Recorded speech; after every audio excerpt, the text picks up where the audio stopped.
Bonsoir, bienvenue dans votre émission Journal L'écart. Au cœur d'une modernité où consommation est le maître mot, naît un curieux phénomène frayant son chemin à contre-courant. Partons à l'assaut de ce mouvement encore méconnu, nommé rétro gaming. Rétro gaming, en fait, c'est une tendance de personnes qui ont joué aux jeux vidéo dans les années 80-90 et qui finalement sont restés dans ces époques. C'est-à-dire qu'aujourd'hui, ils ne jouent plus trop aux nouveaux jeux, ou tout du moins, ils s'amusent tout autant, si ce n'est plus, avec les anciens jeux. Le jeu vidéo évolue un peu comme la société si l'on regarde, hein. C'est la même chose au niveau du sérieux. Si on regarde par exemple pour les émissions de télévision, le rétro gamer c'est un peu celui qui regardait le Club Dorothée, c'est un peu la même chose. Aujourd'hui il se retrouve avec des chaînes qui sont apathiques, c'est un peu la même chose. En gros le rétro gaming c'est pas vraiment un refus du jeu vidéo actuel, mais c'est vraiment effectivement une sorte de nostalgie par rapport à une époque. Aujourd'hui, la modernité graphique, c'est devenu de moins en moins un leitmotiv, même si pendant de nombreuses années c'était vraiment le cas.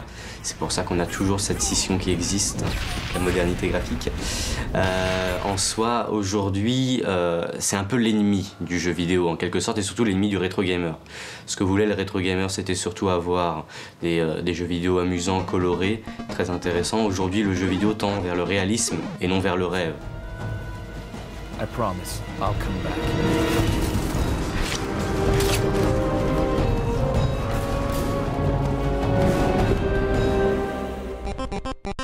La naissance des jeux vidéo s'est faite dans les années 70. Dans les années 90, il y eut un vrai changement d'un point de vue technologique. Et c'est à partir de là que le mouvement du rétro gaming est né. Certains recherchaient plus le côté ludique des anciens jeux qui étaient délaissés au profit du graphisme dans les nouveaux. Nous partons donc dénicher ces mystérieux rétro gamers confinés dans leur antre dont ils tiennent à garder l'emplacement secret.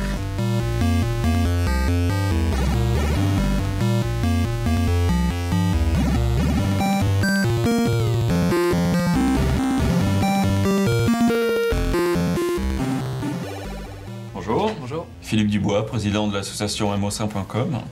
Bien, ma première console de jeu, je l'ai eue lorsque j'avais 9 ans en fait. Ça a été pour moi une révolution puisque auparavant, bien sûr, j'étais un fils un peu de la télé couleur familiale qui commençait à se répandre. Et puis, soudainement, il y a eu les consoles de jeux qui ont rendu enfin la télévision interactive. Je trouvais ça tellement attrayant de pouvoir attraper une espèce de manette. À l'époque, c'était loin d'être le joystick que l'on connaît tous maintenant, ou les pads de consoles modernes. Et jouer donc à plein de jeux très simples, mais qui mettaient vraiment en avant tout ce qui était le principe même du gameplay en fait. On pouvait comprendre le principe même du jeu vidéo extrêmement facilement. Et en fait, pour moi c'était terminé, j'étais tombé dedans et j'étais certain que j'avais passé ma vie certainement à jouer.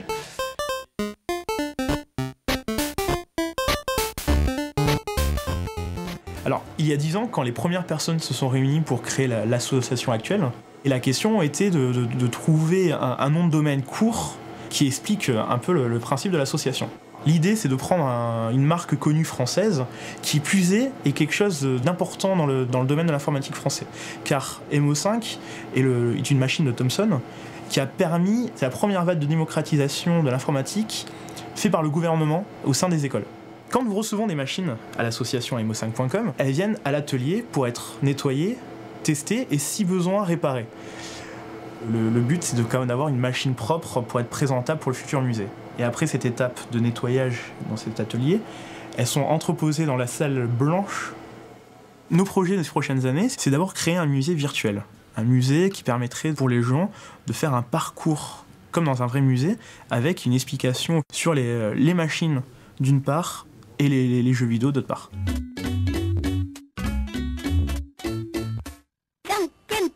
Associations, musées, blogs, chaînes de télévision, la communauté des rétro-gamers se développe de jour en jour, indépendamment d'une modernité face à laquelle chacun reste libre de se positionner. J'ai l'impression que de plus en plus d'éditeurs, au fil des évolutions techniques, des révolutions technologiques qui amènent les machines de maintenant, perdent un petit peu le sens de ce qu'attend réellement le public. La question à se poser, c'est est-ce que le public a réellement besoin d'avoir une très haute définition chez lui? A-t-il besoin d'avoir des images extrêmement photoréalistes? N'a-t-il pas simplement besoin, lorsqu'il rentre de son travail, de son école, de s'amuser immédiatement sur un jeu très simple qui va lui procurer un plaisir immédiat? Je ne sais pas. Personnellement, il ne faut surtout pas croire que je reste réservé aux jeux vidéo anciens. Je m'intéresse beaucoup à ce qui se crée maintenant, justement pour pouvoir dresser des ponts, pour pouvoir analyser, prendre du recul par rapport aux créations. Mais peut-être au final, au niveau de cette image, de cette évolution au niveau uniquement audiovisuel, on perd un petit peu au niveau de la qualité, au niveau du gameplay, au niveau du design même, du jeu vidéo et surtout de ce qui doit rester, à savoir un jeu.